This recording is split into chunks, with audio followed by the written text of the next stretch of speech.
We are thrilled to bring you another installment of Project 375's Real Chats off the Gridiron. This evening, we're chatting with Tyrone Braxton.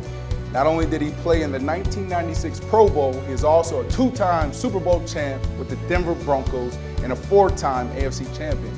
But his work off the field as a case manager with the Mental Health Center of Denver is why he is Project 375's champion tonight.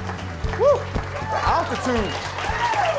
Yeah, thank you. Thank you for having me. That's awesome, man. I mean, you're definitely a sign of hope and relentlessness that I think we need to have not only in sport, but also in just daily life, right? Let's fast forward a little bit. Mental health. Finish that. Like, what does mental health mean to you? It's life, because it's about the connection between the support system, family, friends, whoever's gonna help you get back to normalcy, whatever that is, right? Yeah. I grew up in the 70s, single mom, raised 5 kids on her own, and actually my mom, was a teenage mother. And you can imagine in the 70s, a black woman on her own, raising 5 kids, it was tough. And so we didn't have a lot. Where we lived at was a lot of families in the same similar situation. And so what I grew up in is in a household of anger, aggression, violence, of course, drugs and alcohol. And that's what I see, setting you up to fail. We hear about it all the time as current players, about the transition, how tough that transition is. Not only mentally, physically, financially, on their marriages. Do you think that you went through a tough transition? Was it tough walking away from the game? It wasn't really tough walking for the game because I was ready. I was done. I had accomplished everything I could accomplish in football. I mean, my first year in the NFL, we went to the Super Bowl.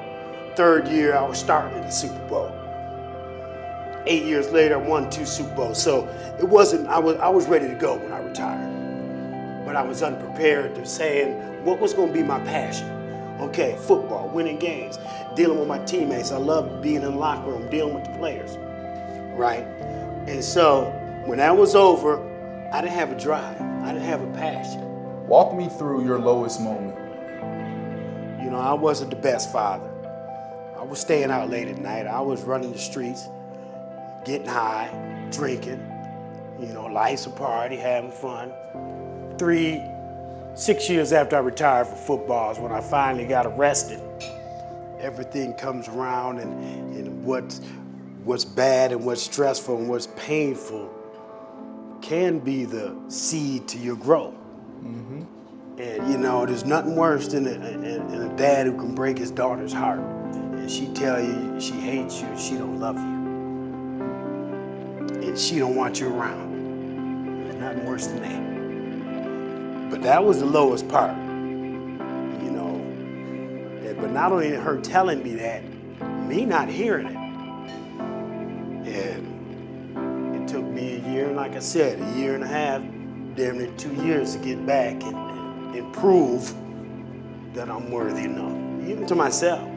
That was the main thing. So I got to prove to myself. That's the demon I got to deal with first.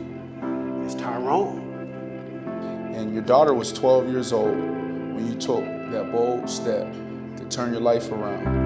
And going back to school and graduating was the beginning of your new life. That's hope. Walk us through that.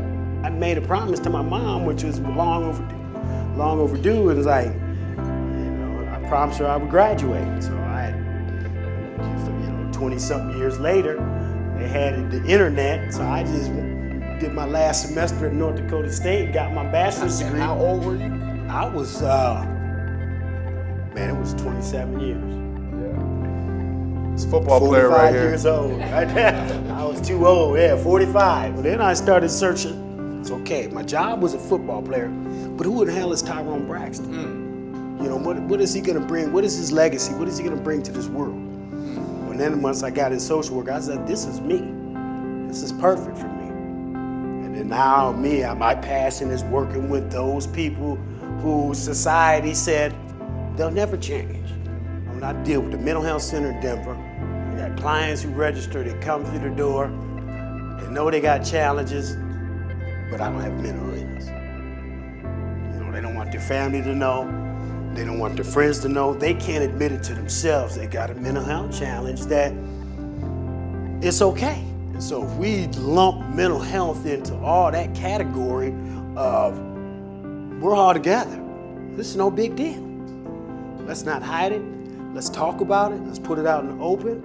And we have someone here that can help you. Yeah. Be willing and open to take that help and accept that help. Yeah. And it's no big deal. What's your legacy?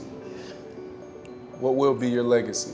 And this legacy, I don't think it's changed, because like I said, back when I was 7 years old and seeing my mom getting beat, my legacy is I'm being a good father to my kids. Yes, I had my struggles and I didn't do great for every year.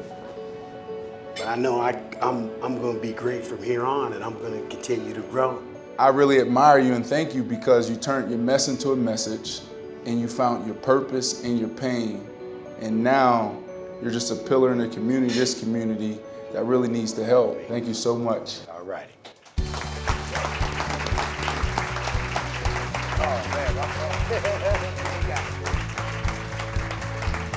And that was another awesome Project 375's Real Chat off the Gridiron with Tyrone Braxton.